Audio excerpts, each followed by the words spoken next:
Hello, Serge here from the backyard driving range.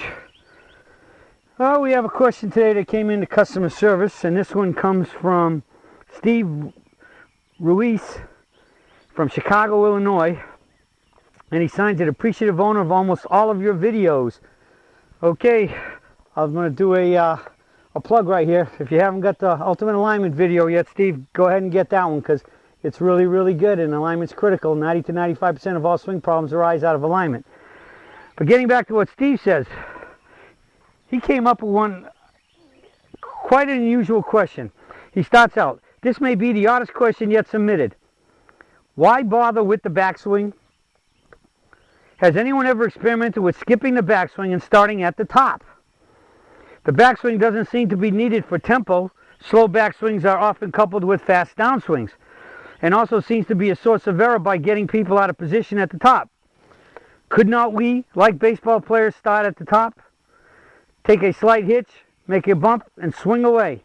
Of course, one would have to learn / find the correct starting position, but we would have to learn all kinds of things to effect. After coming up with this idea, I saw a drill where someone said, stop at the top, which is basically this idea, and he said, you'll be surprised at how well you hit the ball.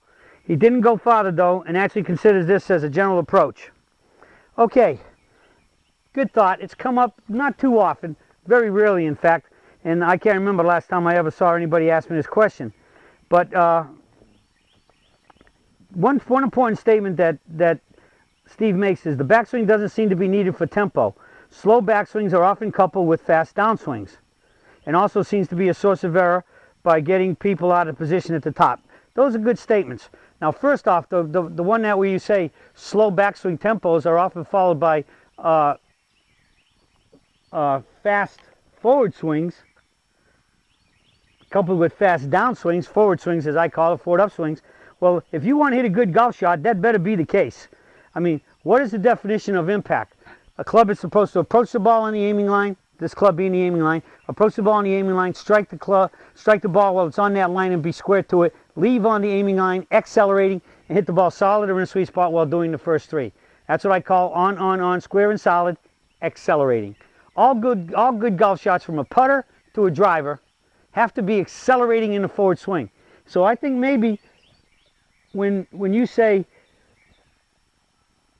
they have to have relatively slow tempos in the back and then speed up at a downswing, I think that's consistent with what I've seen many times from in lessons, and when I talk to students, they want to maintain a nice, smooth, swinging tempo. Well, a total swinging tempo from takeaway to the top and then through impact to the finish is not accelerating. And so I think that sometimes that might be one of the biggest causes where Sergites who come to the site and say, hey, I don't seem to be having a distance with your swing. I'm hitting it really solid and straight, and but I'm not getting any distance. Well, it's because if you're taking into consideration that acceleration in the forward upswing is not the critical thing here, rather a smooth tempo, then that's defeating the purpose. There has to be acceleration. So with that point of acceleration, let's talk about why don't I just start up here? Well, let me get up here. Let me make one swing again normal with a full backswing. All right, and I think if you look at that, you're going to see as I'm coming up to the top and my lower body starts to bump the forward upswing as I'm still going back up, it helps this part, the lower part of my body is going forward, the upper part of my arms and club is still going back up. It's creating a stretch all the way from my feet, all the way up my legs, through my hips into my lower back, up to my shoulders, which then eventually runs down my arms, all the way to my fingers, which gives me a bigger stretch of all my muscles, starts the club down with that free fall, and then from there, I just explode my arms to swing through the ball up to the tee finish. So the transference of motion, or the transition of motion from backswing to forward swing is the key to getting a stretch of the muscles, which helps accelerate the arms and club even more. Once I after a free fall, I fire my arms.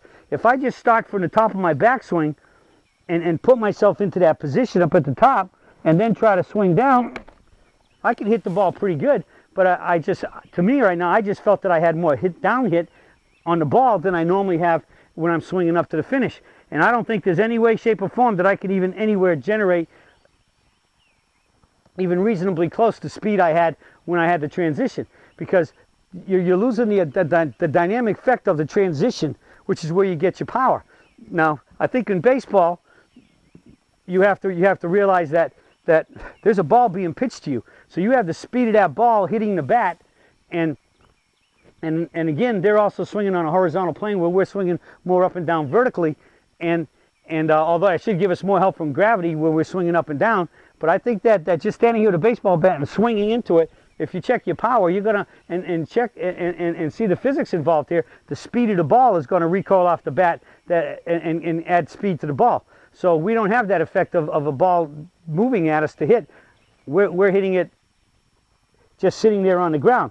So I really think, without a doubt, if I can stand up here and find that position, but I'll tell you, and hit some shots. I think I cheated there. I think I had a backswing. I think what you say, with a little hitch at the top, would give us a little bit more. So if you get up here and then you started the hitch, you could get a bump. But I still think, again, I had the feeling of hitting down too much on the ball. So I think it'll work, but I think you're going to find a tremendous loss in distance and possibly starting to hit a lot of shots, maybe chunky, thin, or whatever, and that's going to affect your solidness of contact, which again will affect your distance. So I really think here the point is the fluidity of the motion, the transition creates when we create the bump, helps pull the arms down, increase the speed.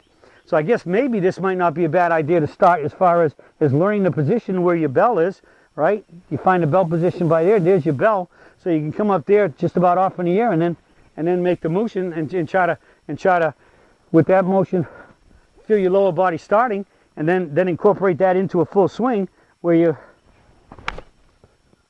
and do it. But I think you can hit the ball from a dead stop at the top with that little hitch, but I don't think I think it's going to be severely losing distance, because you're losing the dynamics of the transition, an explosive transition where the lower body starts while the upper body, hands and arms and club, are still going up, which gives us that greater strength, which creates elasticity in the muscles to snap.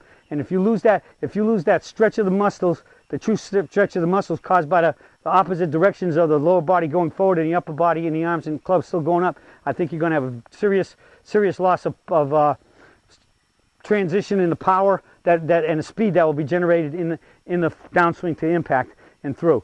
So I think it will work, but it's not going to work effectively or efficiently as far as creating maximum club head speed at impact, which acceleration is a key to distance. Mass times velocity squared.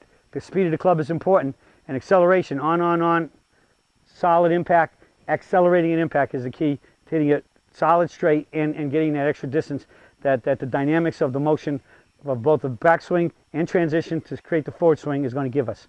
All right, great question, great thoughts, but I think it'll work, but it won't work to anywhere near the speed that you'll be able to swing a club to get the distance that you can with the full golf swing from takeaway to top and then the transition to impact and through. Well, that's it for the Surge for today, and I'll be talking with you all again soon.